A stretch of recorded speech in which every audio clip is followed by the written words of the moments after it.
Ever since the year 1983 when Casio introduced their first G-Shock watch into the market, that had always been trying on different kind of build structure, adding different kind of technology, also making a lot of collaboration with big brand in Japan.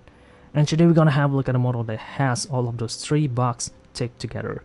This is the GWS-900, a collaboration with G-Shock and SpeedPass. If you're not familiar, SpeedPass is a keychain radio frequency identification device introduced way back in the year 1997 by Mobile for electronic payment in their gas stations. And since Casio make a collaboration using this watch and SpeedPass, they are now managed to jam in the unique RFID chip.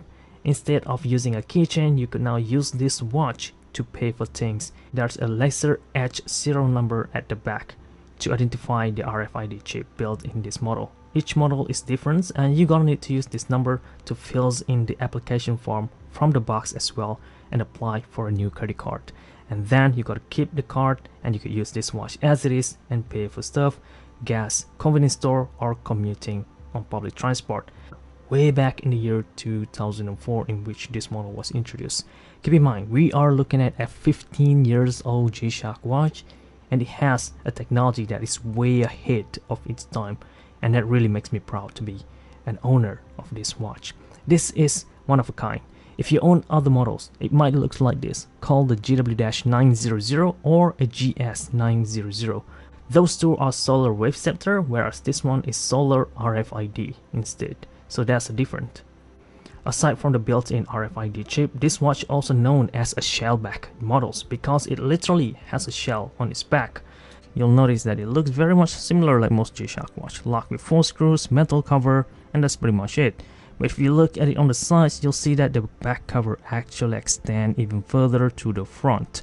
Not just that, this watch also has a IP plated to black stainless steel metal ring to guard it from the front.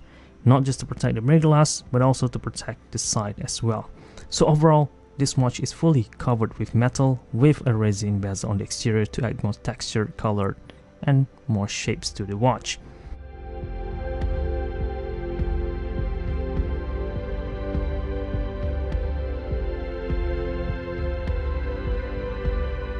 Like most G-Shock watch, this metal ring will act also as an indicator to the button purposes. You'll have your reverse, forward, mode, and adjust button over there, and one EL backlighting button at the front. Being a full solar powered G-Shock watch, Casio utilized that and add a full auto EL as well, which means all you have to do is turn on the auto light switch and then you are good to go. Just tilt your wrist, this watch will automatically turn on the EL by using the solar panel as a sensor, as a form of light sensor. Aside from that, you only have 4 button operation, 2 on both sides, black colorway. They are big size and they are easy to use, but they are just made out of plastics. But as we all know, this button is well guarded with metal front and back, which means they are very much safe. So with all these combinations, RFID for business and shellback design, I'm gonna nickname this the Shelby because it is really tough and it always talk about business. Pretty cool. Moving on, this watch as it is works very much similar like most G-Shock watch. You'll have your year, month, date, day of the week, and time at the center. Everything is in positive display, although I have to say the display could be a bit blurry depending on the angle that you're viewing it. But still, it is really big, which means a lot of you guys could find it beneficial, especially those with bad eye conditions. Lastly, you do have a battery indicator to indicate the power source or the power reserve of this model. Since this watch was only made for day-to-day wear, Casio had a few functions only. Pressing mode button once will bring you into the tele memo, which is going to be very beneficial in 2004 but pretty much obsolete today. However, if you are planning to give this watch to your kids, I'm sure you could find this feature beneficial. It could store up to 30 sets of phone number. Pressing mode button again will bring you to the next mode called the world time.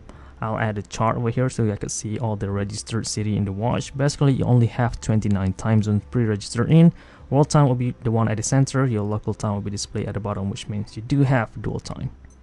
Next mode will bring us into the countdown timer with timekeeping at the bottom. It only has a range to 60 minutes, but you could set it up to an auto repeat setting or an elapse setting. Once it elapses, it goes all the way to 99 hours. Essentially, the timer in this model works very much the same as a yacht timer G-Shock watch. Next, you'll have 5 alarms. The first alarm could be programmed as a regular alarm or a snooze alarm. You do have signal, and lastly, bright alarm, where it will use the solar panel as a form of light sensor and beep the alarm 15 minutes after it detects presence of light, so it really acts as automatic alarm. Last but not least is the stopwatch. You don't have your timekeeping anymore, but you do have a range to 99 hours, which I think could be beneficial depending on what you're doing. But for me personally, I rarely use this feature. Most of the time 60 minutes is just enough for me, but still you do have a 99 hours stopwatch. Lastly, back to timekeeping, and that will summarize all the function that this watch could do. Again, very much similar like most G-Shock watch that was intended to be used for a day-to-day wear. Speaking of wearing the watch, let me put it on right away. And the fit, in my opinion, looks really good, even if you have a skinny wrist like me. My wrist is only 15 centimeters and it fits just fine. Overall, I have to say it looks really good, but since the look and the watch bezel was built to be integrated together like that, it ends up making this section super tough. Too tough that they could give a bit of discomfort as you're wearing the watch throughout the day, depending on how you wear your watch. Overall, I'm very impressed with this model.